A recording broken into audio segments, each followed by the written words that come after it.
Assalamualaikum warahmatullahi wabarakatuh. Perkenalkan, saya Ferliana Regita Ningtyas, NIM 1914200149. Di sini saya akan menjawab pertanyaan UTS Bank dan Lembaga Keuangan Syariah. Pertanyaan yang pertama, jelaskan mengenai dampak buruk dari implementasi penggunaan riba dan masyir terhadap perekonomian.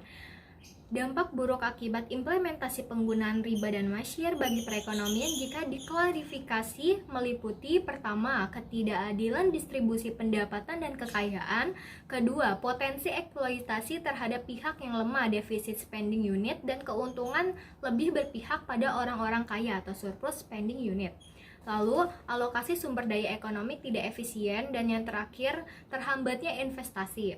Dengan adanya dampak buruk tersebut, maka diperlukan usaha kolektif terencana dan terorganisir untuk mengurangi dan memberikan alternatif yang lebih baik.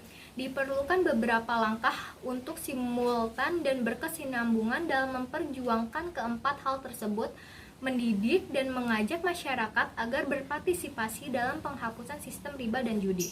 Lalu kedua, jelaskan fungsi dari DPS pada bank syariah dan sebutkan fatwa DSN terkait tabungan serta jabarkan akad apa saja yang digunakannya pada produk tabungan bank syariah. Fungsi DPS di dalam perbankan syariah adalah: pertama, memberikan pengarahan, pemikiran, saran, dan nasihat kepada direksi bank syariah mengenai hal-hal yang berkaitan dengan aspek syariah. Kedua, mencermati, memeriksa, mengkaji, dan menilai implementasi fatwa DSN pada operasional bank syariah. Ketiga, melaksanakan tugas pengawasan baik secara aktif maupun secara pasif atas implementasi fatwa DSN pada operasional bank syariah. Dan yang keempat, melakukan sosialisasi dan edukasi kepada masyarakat tentang bank syariah melalui media-media yang sudah berjalan di masyarakat seperti khutbah, majelis taklim, dan pengajian-pengajian. Fatwa DSN tabungan menimbang bahwa keperluan masyarakat dalam peningkatan kesejahteraan dan dalam penyimpanan kekayaan pada masa kini memerlukan jasa perbankan. Dan salah satu produk perbankan di bidang penghimpunan dana dari masyarakat adalah tabungan, yaitu simpanan dana yang penarikannya hanya dapat dilakukan menurut syarat-syarat tertentu yang telah disepakati, tetapi tidak dapat untuk ditarik dengan cek, bilet giro, atau alat lainnya yang dipersamakan dengan itu. Lalu, bahwa kegiatan tabungan tidak semuanya dapat dibenarkan oleh hukum Islam atau syariah, dan bahwa oleh karena itu DSN memandang perlu menetapkan fatwa tentang bentuk-bentuk muamalah syariah untuk dijadikan pedoman dalam pelaksanaan tabungan pada bank syariah.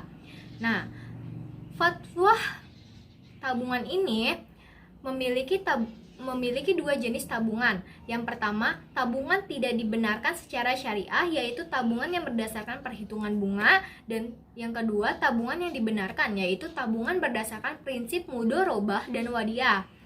Ketentuan umum tabungan berdasarkan mudorobah: yang pertama, dalam transaksi ini nasabah bertindak sebagai syahibul mal atau pemilik dana, dan bank bertindak sebagai mudorib atau pengelola dana. Lalu yang kedua, dalam kapasitasnya sebagai mudorib, bank dapat melakukan berbagai macam usaha yang tidak bertentangan dengan prinsip syariah dan mengembangkannya, termasuk di dalamnya mudorobah dengan pihak lain. Lalu ketiga, modal harus dinyatakan dengan jumlahnya dalam bentuk tunai dan buku piutang. Lalu yang keempat, pembagian keuntungan harus dinyatakan dalam bentuk nisbah dan dituangkan dalam akad pembukuan rekening. Yang kelima, bank sebagai mudorib menutup biaya operasional tabungan dengan menggunakan nisbah keuntungan yang menjadi haknya. Lalu yang terakhir, bank tidak diperkenankan mengurangi nisbah keuntungan nasabah tanpa persetujuan yang bersangkutan. Lalu ketentuan umum tabungan berdasarkan wadiah: yang pertama, bersifat simpanan. Kedua, simpanan bisa diambil kapan saja on call atau berdasarkan kesepakatan. Dan yang terakhir, tidak ada imbalan yang disyaratkan kecuali dalam bentuk pemberian ataya yang bersifat sukarela dari pihak lain. Lalu pertanyaan ketiga, jelaskan mengenai kendala pengembangan BMT. Saat ini banyak permasalahan-permasalahan yang dihadapi BMT, diantaranya Pertama, permasalahan pengelolaan manajemen. Kedua, sumber daya manusia yang tidak profesional. Ketiga, produk-produk kurang inovatif. Dan yang terakhir, belum memaksimalkan digital. Meskipun begitu, banyak BMT masih dapat bertahan walaupun terdapat kendala baik eksternal maupun internal. Lalu pertanyaan terakhir, sebutkan perbedaan dari asuransi syariah dengan asuransi konvensional. Ini dibedakan menjadi 4. Pertama, asuransi syariah memiliki Dewan Pengawas Syariah atau DPS yang bertugas mengawasi produk yang dipasarkan dan pengelolaan investasi dananya. Dewan Pengawas Syariah ini tidak ditemukan dalam asuransi konvensional. Lalu yang kedua, akad yang dilakukan pada asuransi syariah berdasarkan tolong-menolong, sedangkan asuransi konvensional berdasarkan jual-beli. Ketiga, investasi dana pada asuransi syariah berdasarkan bagi hasil atau mudhorobah, sedangkan pada asuransi konvensional memakai bunga atau riba sebagai landasan perhitungan investasinya. Dan yang terakhir, kepemilikan dana pada asuransi syariah merupakan hak peserta. Perusahaan hanya sebagai pemegang amanah untuk mengelolanya. Pada asuransi konvensional, dana yang terkumpul dari nasabah atau premi menjadi pemilik perusahaan. Sehingga perusahaan bebas menentukan alokasi investasinya. Terima kasih. Wassalamualaikum warahmatullahi wabarakatuh.